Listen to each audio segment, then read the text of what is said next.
What's up, guys, and welcome back to the #1 student-run podcast in the universe. As you guys know it, NATO gave the numbers. Ross Novak even confirmed that NATO told him to come on here.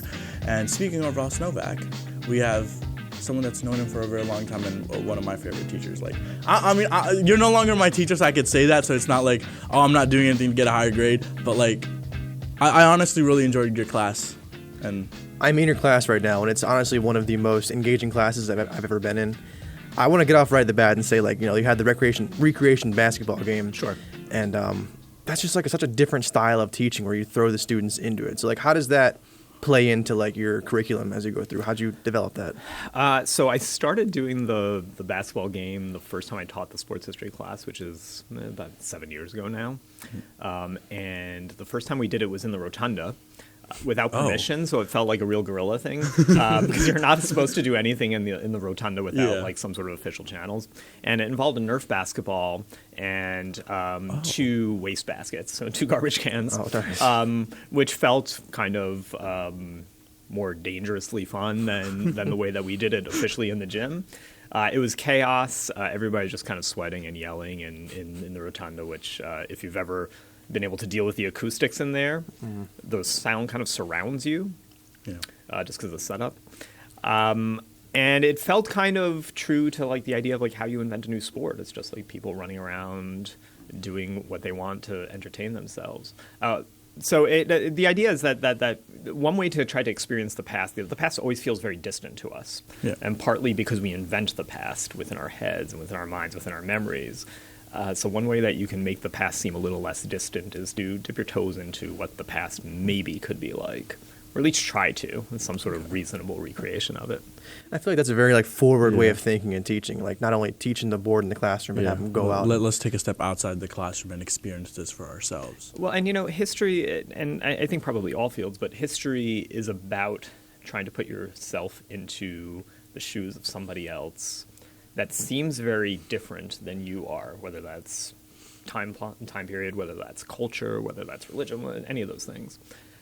But when you get into the moment of trying to actually understand what somebody's experiences are like, whether that's through sports, whether that's through food, whether that's even something that should be hopefully distant to us, thinking about like experience of war or something like that, you know, that our motives, our experiences are not so different. We're all kind of driven by the same things. How we put those things forward may be a little bit different. But at its heart, it's something that actually kind of unites us to the past, and hopefully then maybe helps us think about how we unite ourselves with the present. Yeah, that's interesting. I know this. Am I the only one hearing music? I think Dan's playing music. Oh, Dan's just listening to music. But I just exude music off of myself. I'm just like, wait, I hear something. I'm like, well, what's happening? But no, even last semester, it's quite loud. It's pretty loud. Dan, are your ears okay? I didn't think it was that loud. It's all right. It's all right. But I know even last year, a lot of times you had those, you were trying to plan those trips where we go out. I remember one of them, I got in my, because I had a class right before your class, I got in my car and I put it in the GPS. I'm like, oh, there's no way I'm making it. But I like that because like that kind of like threw me back to like field trips like in high school, and I loved going on those field trips where because it's like, oh, you would learn about this thing. Okay, now we're doing a field trip to this area, which I appreciate, and I think a lot of teachers like forget that as we like I guess go to college. We're in a little bit of a unique situation, I think, because we live in a place that is so defined by its past. I mean, it's just kind of surrounds us, and that's true anywhere.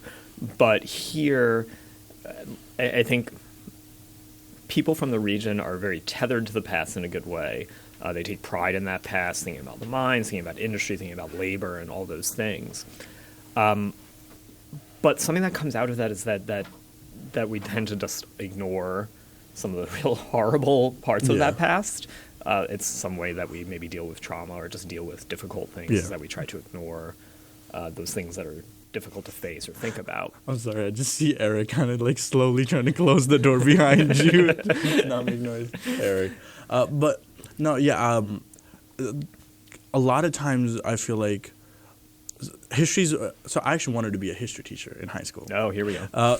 So I mean, I don't know how we know how I ended up here through a bunch of different changing majors, but I love just like studying the past and like going into like details and like learning more and more. And it's weird, but like weirdly, I'm just like fascinated by the world wars and like how everything went by. And so it's like those two things. I just try to remember dates and try to remember more and more.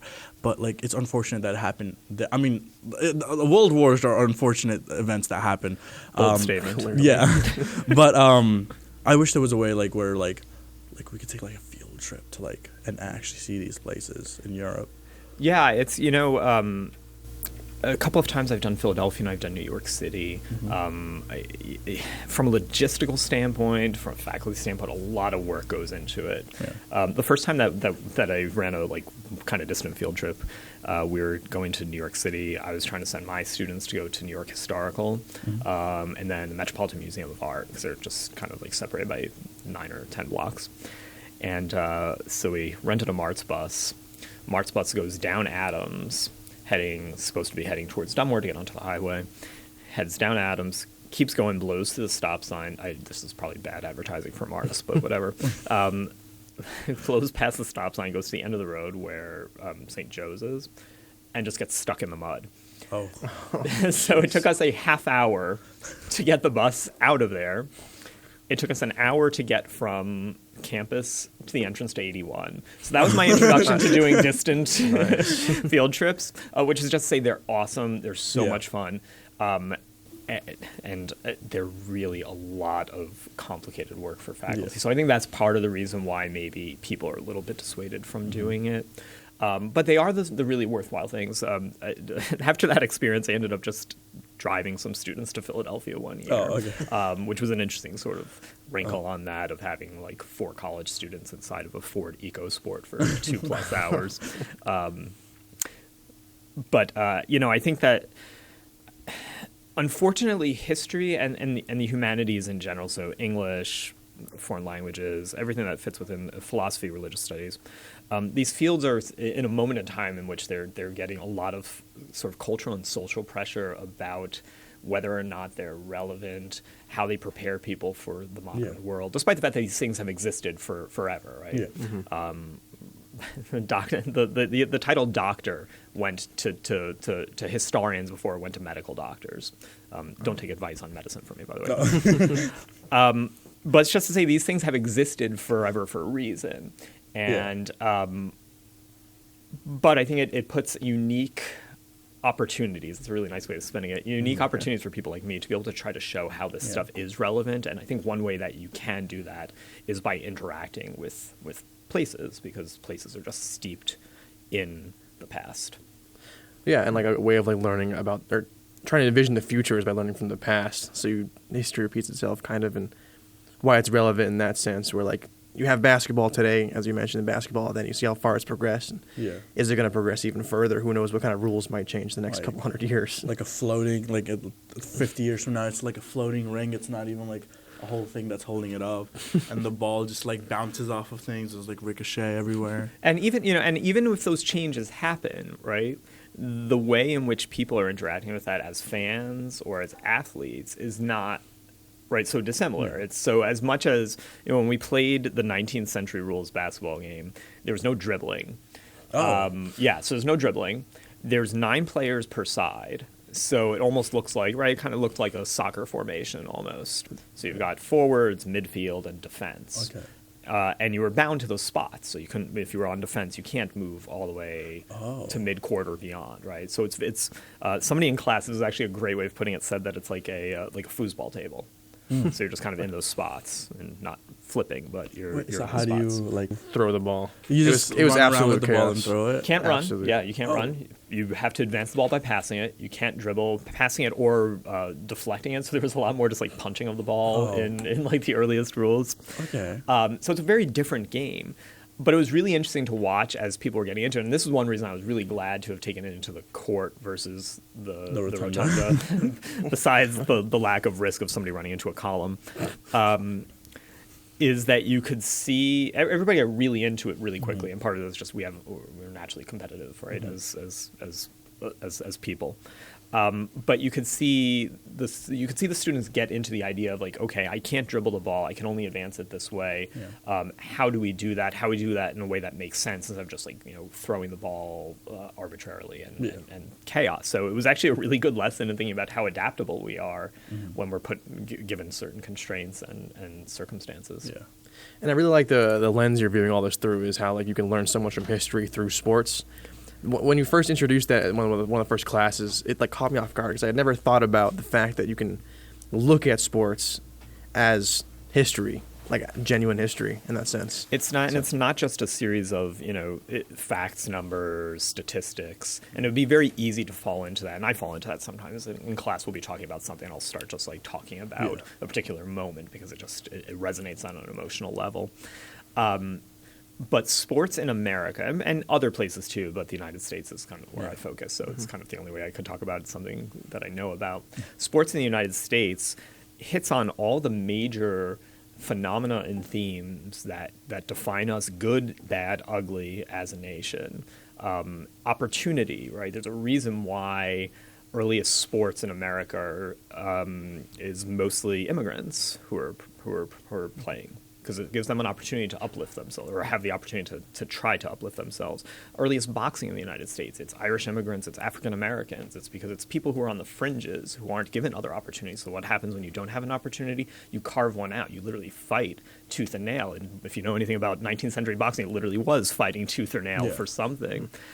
So sports gives opportunity for people who don't necessarily always get opportunity. But sports is also a story of structures, like the United States, if you want to like carry the metaphor out, that push people away, push people out, so that there's a color line in baseball that lasts for 50 some odd years, despite the fact that it's not even an actual rule. It's literally a handshake deal by a bunch of, I almost cursed, by a bunch of people in a room with lit cigars. And that also is part of our story, is a part of power structures trying to keep people out and trying to limit opportunities. And it's this real sort of give and take of sports. Sports shows everything that's great about the United States as a nation and everything terrible about the United States as a nation. Yeah, I feel like sports, as much as it divides us in terms of teams, it also brings people together. Just like, you probably know, I don't know if you guys know, but like 1914. December 25th, they stopped to play soccer for a day. So the German and the English side, I believe it was, right? Am I wrong? I'm like looking towards you because they both stopped on Christmas Day to play soccer and celebrate, which I feel like is like kind of like human nature. Like, oh, let's come together and play something. Even in the middle of a war. Of a war, yeah. They only went back to war because they got called to war again the next day. So it shows the human aspect of it. Yeah, the humanity. I mean, like sports has a unique way of being able to show sort of people's individuality within this realm. This is something that we kind of keep coming back to in the class in an interesting way, is how you carve out individuality within a structure that emphasizes like a collective, like a team or a league or whatever that is. And so the example of this really famous football match, soccer, whatever you want to call it, during World War I is a really interesting way of thinking about how can those two things coexist in the same world, that you have people that are willingly able, and how willing is an interesting question itself, but people shooting at each other from trenches for some sort of ideological cause can then just step away and like kick a football around with each other. And then when they're done with that, just go back to the trenches and shoot at each other, right? I mean, it's a really like complex. I don't have an answer to that. How did that even start? How did it just stop shooting and just go to playing? This is honestly a story that I do not know enough about to be able to talk about. I know like the vague boundaries of it. That's all I know. Yeah, but other than just that it existed, it's a moment in time that happened. It always I wish that I could speak intelligently about it, but not my. See, I wish I had a time machine so I could just go back and watch certain events. But it's like that's what like wanted me to go towards the history side. It's just like it's fascinating to like see like how some events even occurred. Like, oh, why did like people decide to start building things like that, like tall skyscrapers out of nowhere? Did we just need more space? Is it because it looked pretty, or like? Because I love watching like Like I love watching Doctor Who, if you know.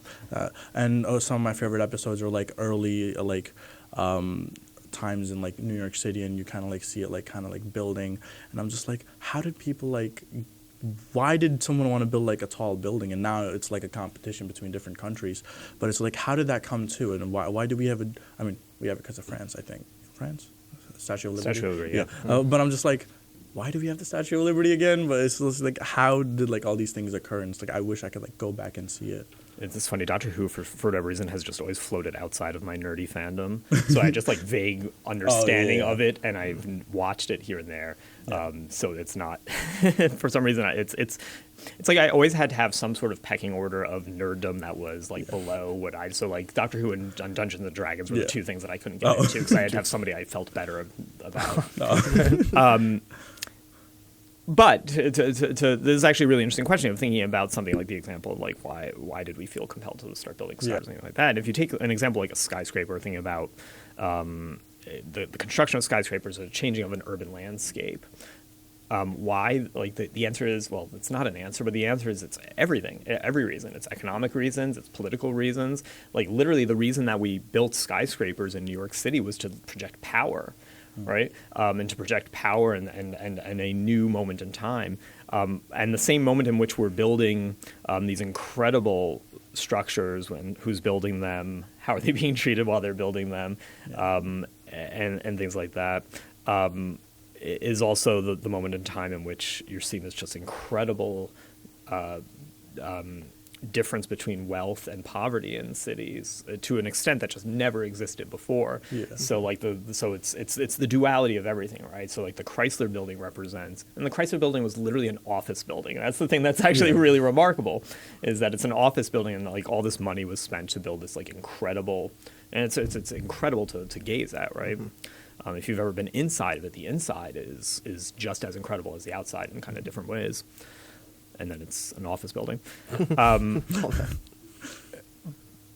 But the same moment in which that's happening, literally the people who are building that are living in the worst possible circumstances in the slums of places like the Lower East Side. So it's everything is a duality. So it's something like why did we build skyscrapers explains so much about that very moment in time and why we wanted to make cities look beautiful. And what that means, how do you define beauty in an urban landscape? I don't know, like something like, I remember when I was a kid, and this may be going off the deep end a little bit. Like go for it. Yeah, go for it. That's what I like. When I was a kid, the subways in New York City were just like covered in graffiti. That was beautiful. I mean, it was like there was something really beautiful about that beyond just like the incredible art that goes into it, compared to a sterile silver subway MTA train, something with a lot of color and dimension on it, and to me, like it just looked beautiful. But it was defined through people defined it through the terms as being defacing, ugly, things like that. So, so there's lots of reasons why we want to build things that we decide are beautiful in sort of an urban landscape. I mean, talking about graffiti, I think it's cool. It's like, because I've tried doing it once, like.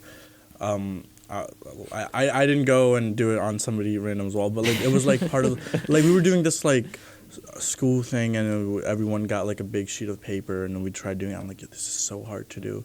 It's like the artists that do this are really talented. Yeah, I'm just fascinated by that. Yeah, and as you're saying, they build the character of the city they're in, like the representation of where they stand. And not everything has to look the same. I think that's it's sometimes when we think about what a landscape could look like, we've gone into a this is going to sound like grumpy old man shaking my fist, but we've gotten into a culture that enjoys uniformity, and you see that in landscapes. You see like the same strip mall over and over again, things like that with the same 5 places in it.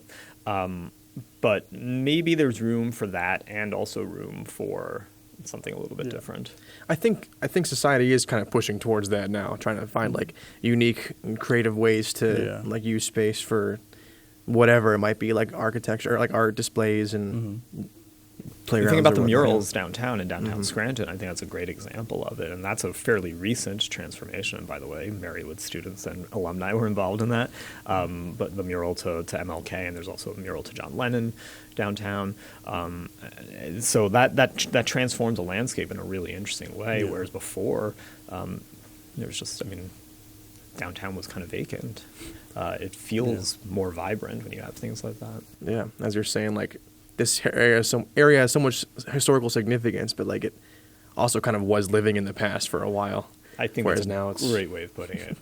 we're kind of moving forward a little bit, step by step. Yeah. So enough about, we were talking about sports and all that stuff. I see that you are really big into food history. So I find that an interesting topic. How does that relate to, like, how does food relate to history? I'm curious about that. Yeah, so just like sports, food, I would argue, is probably one of the best ways to understand history over time. Right? If history is about trying to document change over time, the ways in which food has changed over time, the ways in which recipes have changed over time, the ways in which food has been sold, presented, how we eat, up until the mid-19th century, the idea that you would have place settings with a fork and a knife and a spoon and the really complicated, does anybody really know what order it goes in? Salad fork, entree fork to dessert fork, right? There was a point in time where that became a social expectation. And it's directly in response to before that people literally just had slop in a bucket and just kind of ate it communally. I didn't mean that to sound as terrible as it is. But like the mid-19th century, there's this rise of the idea of manners, that you can't just like spit on the ground, you can't burp at a meal. By the way, in certain cultures, that's considered a sign of respect that you had a good meal. Just burping. Yes. So, I'll tell my kid that, and then they feel like perfectly comfortable to do it at home. So the mid-19th century just shows this moment in time where there's a rise of a middle class in the United States, but also a rise in a certain way of dress and a certain way of presenting yourself. It now becomes a set of expectations that you have, like, a proper place setting with like 15 different types of utensils. And there were guidebooks that were published that explained how to do this. So that's a perfect example of how the presentation of food and how the eating of food marks social change in a really sort of significant way. And so I think, and honestly, all research, when it comes down to it, whether it's historical research, whether it's scientific research, and I'm probably over-exaggerating here, but there's a personal aspect to it. I mean, and just that maybe explains why you're interested in it, why you carry on with it. It's not... If I'm doing research for an article, I could literally spend 3 hours verifying something just to make sure I have a footnote accurate. Now, that's really like micro-level dedication to something, just to be able to show, hey, I'm not making stuff up. So there has to be some sort of personal buy-in or personal connection to this. So on a personal level, I think that it's just like I've been lucky that I've just always kind of been around family where food and meals and like holidays connected to meals has just been so central to my experience and to my familial experience. So I guess if I had to psychoanalyze myself, that would probably be why I got pushed in that direction of trying to study food as history. But it's a relatively recent field in the grand scheme of things. Really, like not until the early 2000s did it become like a really big field, even though there have been people doing food history dating back to the 1800s. Yeah, I've never even heard of it, honestly, until I think you mentioned it like when you were giving a bio of yourself in class. Yeah. But as like diving into it, I was like, I didn't know that was even a topic of discussion. A perfect example is take something that like the potato, right? That's a really interesting way to start a sentence. If we take for granted like how staple that is to our diet, like French fries, things like that. But the potato marks like the history of this part of the world and like the expansion of the history of like the globe in really interesting ways, right? We have this so I mean the most obvious is thinking about the Irish potato famine and how the death of that crop leads to this mass worldwide famine, but also just how it leads to this migration. That's why you've got such a massive population of Irish in this part of the world. But the potato isn't indigenous to Europe. It comes from South America and Central America. Oh. So the only reason it got to Europe is because of colonization, and was shipped back to Europe as part of the process of creating this new interconnected globe through colonization and conquer and death and despair. So if you really want to pull this out like 3 degrees, you can make a connection that the Irish potato famine, where the Irish become completely reliant upon this crop because they're being colonized by the English, is directly connected to the colonization of Mesoamerica in the ancient world a few hundred years before the Irish potato famine, so 200-300 years before the Irish potato famine, because that's what led to the crop making its way to the Irish countryside, which then ended up rotting because, well, maybe it wasn't meant to be there in the first place. Although actually some people think that actually the cause of the potato famine was spores that actually traveled on ships that were going back and forth from the Americas into Europe during the time period. So that's a really long arc of history, but something like the potato is a great example of food being not just an important result of history, right, a result of colonization, a result of expansion, but a driver of history.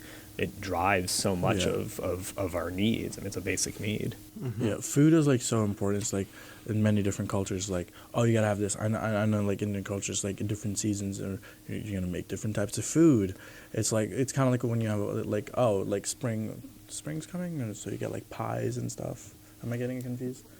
Spring is coming. It's a few weeks later now, right?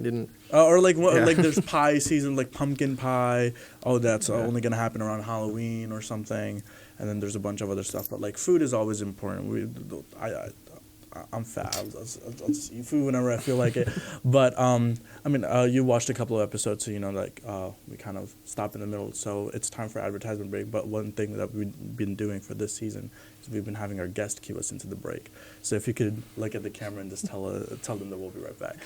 We'll be right back after the short break. Hey guys, we're just taking this moment to talk about The Woodward, Marywood's on-campus publication. The Woodward is a student-run publication that produces a newsletter once a week. Their stories range from anywhere from national news to college sports and everything in between. They have a presence on several social media platforms, including Instagram and Facebook. They've also gone paperless to save trees. So you'll have to visit them online at thewoodward.org. You mentioned off camera that you like wars. Yes. So I didn't even know about that. I'm excited now. I'm excited. So how big into are we just talking about, oh yeah, I watched the movies, or are we talking about like, this is my lightsaber color, I own this many lightsabers? Well, so keeping in mind that like I'm 46 and have 2 kids, so like budget on buying stuff like that is not part of my life at this point. And when I was your age though, which is right around when they released the special editions, right, and then my senior year was when episode 1 came out.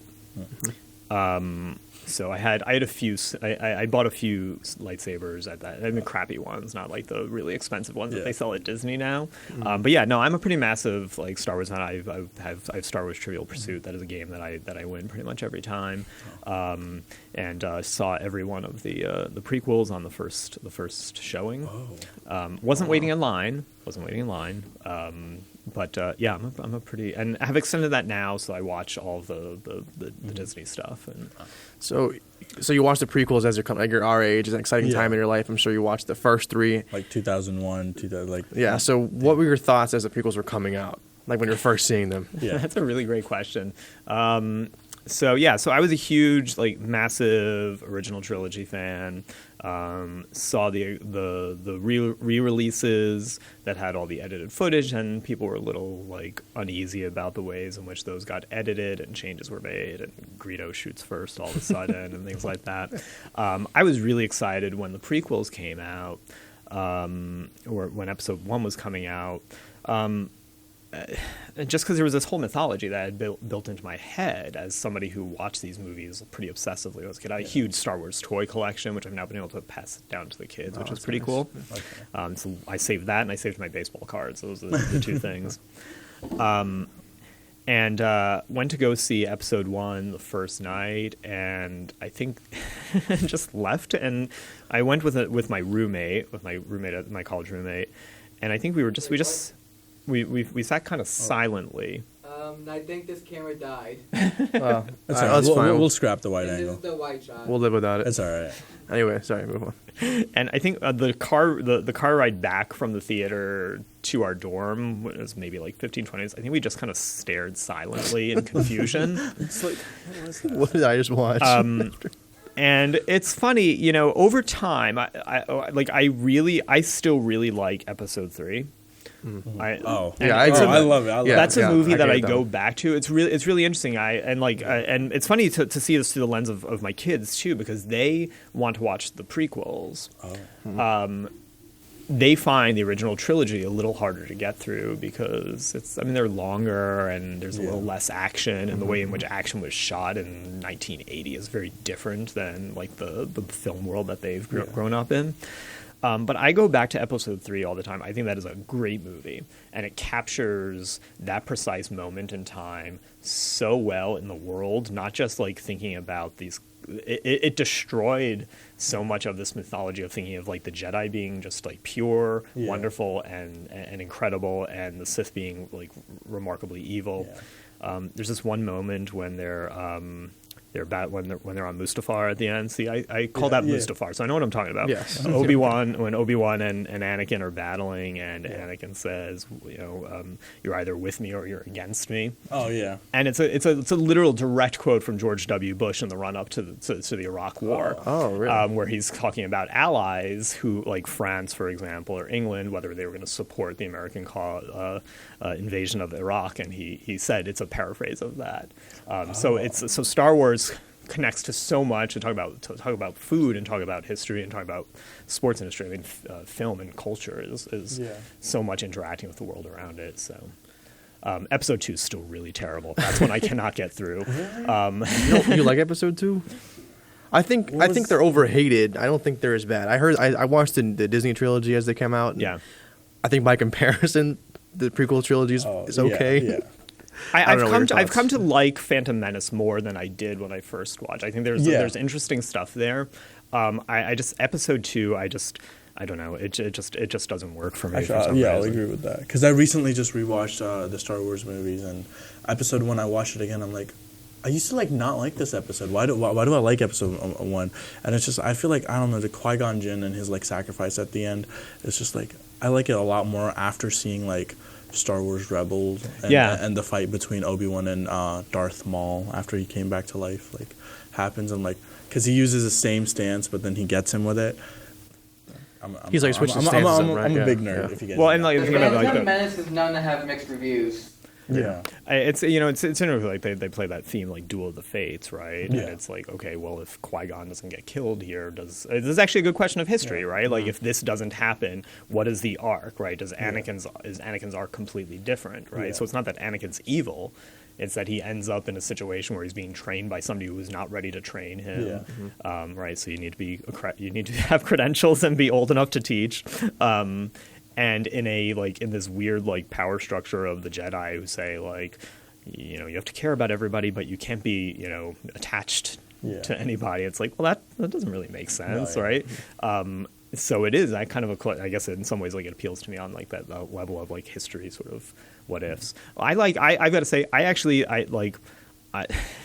don't know if how everybody else feels about this, but I loved The Last Jedi. So that was actually my favorite of the new trilogy. That was one Rian Johnson directed, but on the ship the whole time. That was the most boring. I think that and Attack of the Clones are two of the most boring episodes. So I'm not gonna diss you on that. What makes you? Why do you enjoy that episode? I think Luke's story in that movie is just it was. I thought Luke's story was one that just like really appealed to me as thinking of, and maybe we view films through like where we are in our lives, but like thinking about looking back on something that happened and then not being sure about. He's so conflicted about the choices that he made in the past that he's just kind of like, okay, I'm done. I can't even deal with this. Did I do the right thing? Yeah, and he's just dealing with trauma, and his response to trauma, to me, actually makes perfect sense within his character arc as somebody who, and when Jedi comes out, he's still really young. We don't think it because Mark Hamill was a little bit older, but he's still really young. But he's the only Jedi left in the universe, and he wins this rebellion, right? And in an imaginary universe, we think that everything's good, the universe is stable, everything is fine. And what I really wanted that first movie to do, what the first of the new trilogy was to talk about. No, everything's kind of a mess, And they do kind of touch on that, but in a really confusing way. Like, who's the First Order? Where they didn't really spell it out in a way that made sense. But it's very clearly that this rebellion happens, and this is actually a good thing of history, that when revolutions happen, the aftermath is a complete and total cluster. Our revolution, every revolution in the history of the world, it's like there's no stability afterwards. It's just like these like pockets of chaos. And I think The Mandalorian shows that really well. Yeah. So to me, it makes perfect sense that Luke, who is like at the most famous person in the universe, sees everything go to hell, and then is just like, okay, I can't deal with this. I just can't. Yeah. Now, you're making the connections between like Star Wars and history, and I've never thought about it in that way either. Yeah. Were you interested in Star Wars first or history first? Like, how did this connection come about? Yeah. Probably Star Wars first, probably. I mean, when I was little, this is, very few people go from like what they wanted to do when they were 5 to what they're doing as a grown adult. And I wanted to be an archaeologist. That was what I wanted to do. And on one hand, that's like a very first grader's answer to what you wanted to do, but it's not so far off from what I ended up doing. To me, I've always thought of Star Wars in terms of history. Lucas was very sort of bathed in this. I mean, he talked about Return of the Jedi, that the Ewoks were essentially supposed to be a metaphor for the Vietnam War, and thinking about the ways in which guerrilla wars are fought against outside forces, and thinking about colonization and indigenous groups and things like that. So I think Star Wars has always been about that. What I really like about the more recent iterations, and you're seeing that in you really saw that in Andor, that it's taking a look at like the Empire's so cartoonishly evil in the original trilogy, but the new media around Star Wars sort of shows like how does a society fall into fascism, and it's not because there's some like evil emperor back there, though he is obviously, but it's like bureaucrats. It's like it's like these politicians who are trying to promote themselves, or the breakdown of civil society, of law, of representation in government, and things like that. So I think that's like a show like Andor shows that so well, in a way that I think is really compelling. I was just thinking, and I'm just like, I want to get your thoughts about this. Rey Skywalker. What do you think about that? What do I think about that? As far as like, that's where the story ends. Yeah, I would have liked that last movie to like maybe consider like, can we break this story off from thinking of it as a Skywalker story, or even make sense in general. There is that last movie is just so confusing in terms of how the plot points are extended out, and we really did not. I love Ian McDiarmid. We didn't need the Emperor in that movie. That was Sorry, I don't want to communicate. That was the dumbest connection I think they could have ever made. And I wish Rey would have gotten what makes no sense in The Last Jedi, the Skywalker or Anakin's lightsaber breaks. And it's fixed at the start of like episode 9. And I'm like, how? There was no journey she went on. Leia does not know how to craft a lightsaber unless Luke taught her, because she had her own. And like, unlike the third episode of each trilogy, the person gets a new lightsaber. Anakin got his like signature Skywalker lightsaber. Luke got his green one. I wish that Rey would have gotten the yellow one at the start. But the yellow makes no sense because the yellow was for the Guardians in the temples. Well, so I think that like the interesting play would have been for that movie to be a reset, to say we don't need Sith, we don't need Jedi, right? But the franchise is just like like cocaine levels addicted to like having Skywalkers involved. So, but like that was the opportunity to sort of reset everything and be like, you can have people who are wielding the Force who aren't Jedi and who aren't Sith, and if they're not Jedi, it doesn't mean they're evil, right? Like it's just that they're not following this really rigid path. That there is actually a way to like be driven by the light side, but not have it be through this like very dogmatic way of doing it. So yeah, that I didn't love that as like the end. There was a real opportunity for that to be like, hey, we're going to start this kind of new path that doesn't rely upon the Skywalker family, but so it goes. What I liked at the start of like episode 1 was not episode 1, sorry, episode 6 was like Rey was a nobody who just had connections with the Force. And that's the only reason why the lightsaber called out to her and everything. I loved that. And then in episode 2, it's like there's nothing about her like wanting to her being a Palpatine or wanting to be a Skywalker. But then at the end she just goes, "I'm Rey Skywalker." Yeah. Like, no, and in some ways it undercuts what happened in those previous 2 movies. Yeah. The second movie has this, the end where it shows the kid on. The gambling planet. Light. Do I really remember the name of that stupid? The casino planet. Who uses the force to get the room, right? So it's this real opportunity to say, like, this is like it's something that's like really democratic, right? Like it's available to just like the regular people, and it's beyond the Skywalker family. Yeah, but then no. and did it Finn dirty? I forget what happened. It's been so in episode 6, Rey gets knocked out. Yeah. 7, 8, 9. Oh yeah, episode 7. Rey gets knocked out. He picks up the lightsaber, turns it on, and he can actually wield it. Okay, he has the Force. And then we see that he's Force sensitive in episode 8. In episode 9, they throw it away. It's like they hadn't. I think that's why Mark Hamill ended up leaving after episode 7. I heard he was pretty disappointed with a lot of the direction it was all going in. Which we found out there was no direction. They didn't know what they were going to do. There's this really funny moment in episode 9. I haven't watched it in a long time, and I saw it in the theater. I watched it one time after that, near the beginning, and Poe is standing around with the whatever the group is called, not the Rebellion, whatever they are. Yeah. And Poe's standing around with him, and he just like sighs and goes, "Palpatine's returned somehow." And it's like, that's like summarizing how I felt in that exact moment. Like, somehow this thing happened. Why is he back? Like we knew he was there in the in the original trilogy, and then we knew that it was all leading up to Darth Sidious, or Emperor Palpatine. His arc was completed after episode 6. Yeah. That was... Like, Vader killing him, or Anakin coming back from being Vader and then just ending him made Anakin the hero again.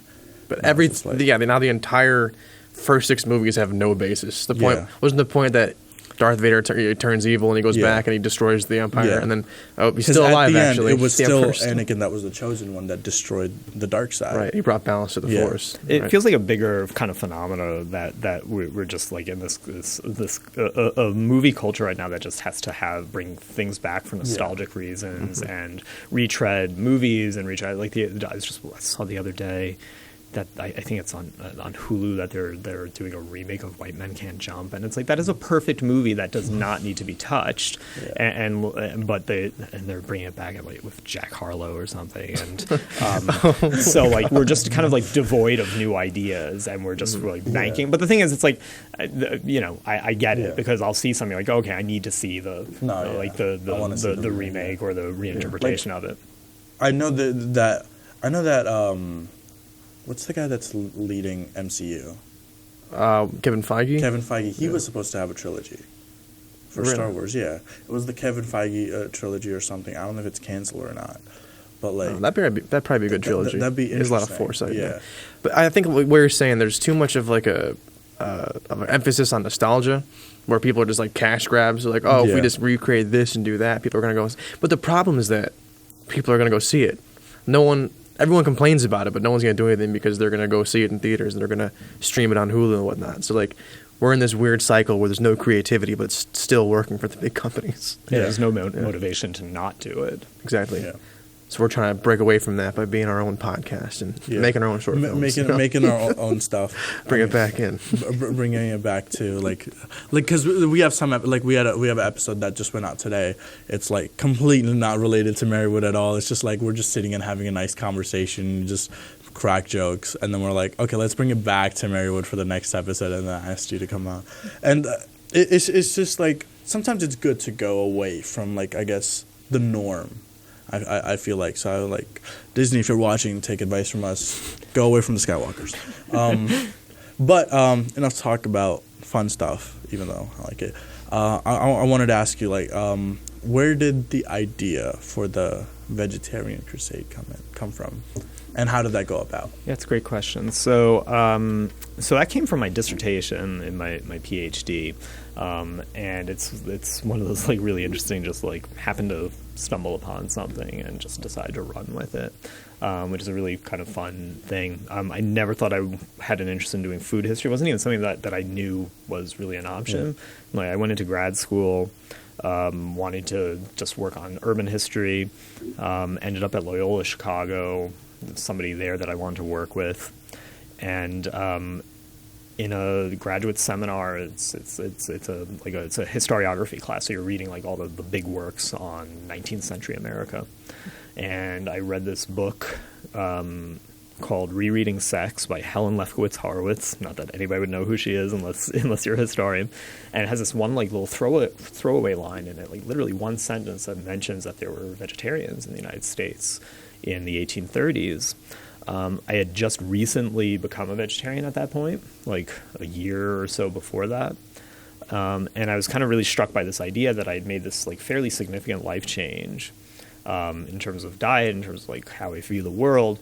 And I did it without knowing any of like the historical background on it. And other than these like vague ideas that I knew that there's religious practices that are tied to it, not mine, cultural practices and things like that. Right. And I knew that if I had like decided to change my religion, or if I decided to change my politics, things like that, that I would do a little bit of research on the history. Like it's literally what I'm supposed to do. Yeah. This thing I didn't. I just kind of did it. Now, at the time, I was also dating somebody who was a vegetarian, and that probably did not have nothing to do with it. Okay, yeah. But I was 16 years later, 17 years later, I'm still vegetarian. So I just kind of like these things just kind of like, it was just like a moment of like connectivity. Like I just read this one line, had made this change in my life. It's like, you know what, I'm going to explore this. So I wrote a seminar paper for it, like a research paper. Mm-hmm.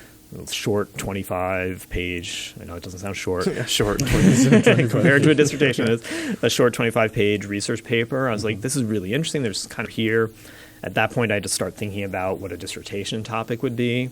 So for a historian, when you write a dissertation, the best advice I got was, this is book one, and then your published book is book two. So you're basically writing a book and then transforming it into another book.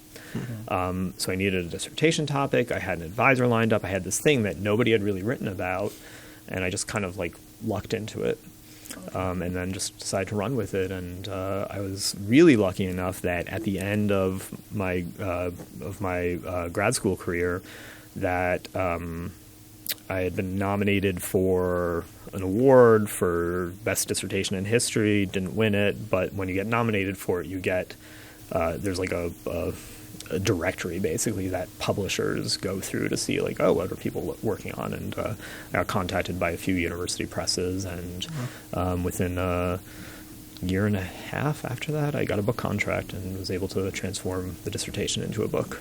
Oh, and the book actually did win an award, didn't it? Or you won an award for the book? Yeah, it did. It won a Choice Best Academic Titles book award, which so it was I'm still getting royalty checks on it. This is the first year that I got a royalty check that was under 3 digits, so like less than $100. So it's per year. Yeah. Oh, man. Well, hey, something. But that's so like really cool to have your own book be published and win an award for it. It's it's such a like. Yeah, it's a lot of work goes into that. That also just makes me think about the idea of. When I was writing my dissertation, my advisor said to me, enjoy this time because there's never going to be another time like it. And he was right. And I'm really lucky to teach at Marywood. And I said teach because that's the main part of my job. That's why I teach at a small liberal arts college. I went to a small liberal arts college, and so this is the type of place I wanted to go to. With that comes a lot of time doing the sort of things that you do when you've got, small classes. Run my department. I don't run my department. I'm chair of my department. I run the honors program, this is a very long way to say that I don't really get time to do research anymore. So I look back on that time really fondly in some ways. We were dirt poor. I was living off a $17,000 a year stipend as a graduate student, living in Chicago. But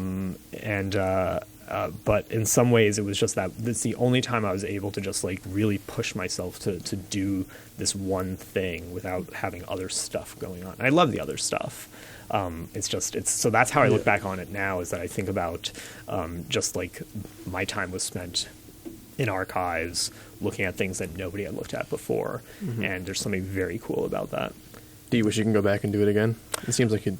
In some ways, yeah. I mean, and that's something that I just need to be better about, of trying to carve out that time to be able to do that. I have an idea for book 2, and I just never have been able to like pull the time together to do it.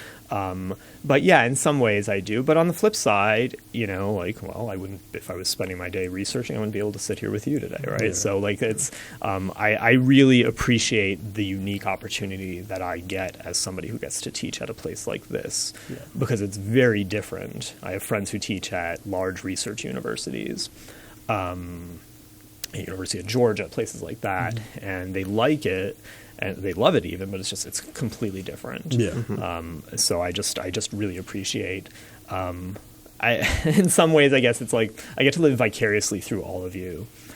I had a really good college experience. Like my best friends in the world. Shit, I'm gonna cry, and I cursed on top of it all. Sorry. First person to cry on the podcast. That's all right.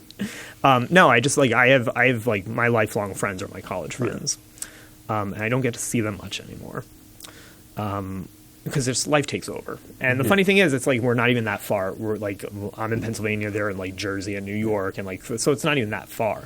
But life takes over in really interesting ways. But we're still as close as we were then. So like these really incredible bonds, I think, pop up in a place like Marywood or a place like where I went. Yeah. That doesn't happen at your 50,000 student undergraduate university. This is like half the comm department here all together, whereas like in a big university, you wouldn't really have as much of a melding. I feel like in a big university, we wouldn't even have the chance to be, like me just walking up to you in the library and asking, hey, do you want to come on? Or like even having like someone like Sister Mary on. Like someone in like a huge university would not be able to pull the time for that. Or to like have a classroom for just a podcast. For a podcast. I remember I was talking to somebody once years ago, I don't remember who it was, but actually, I think it was somebody who was probably a job candidate, and I was on the search committee, and they were asking me about Marywood, and I said the best thing I could say about Marywood is that if there's something that you want to do, there will not be something in your way to do that. You just have to figure out how to get it done. Yeah. But like, there's not going to be somebody who says, no, that's a ridiculous idea, don't do that. No, and that's something that I really appreciate. Yeah. Well, speaking of ridiculous ideas,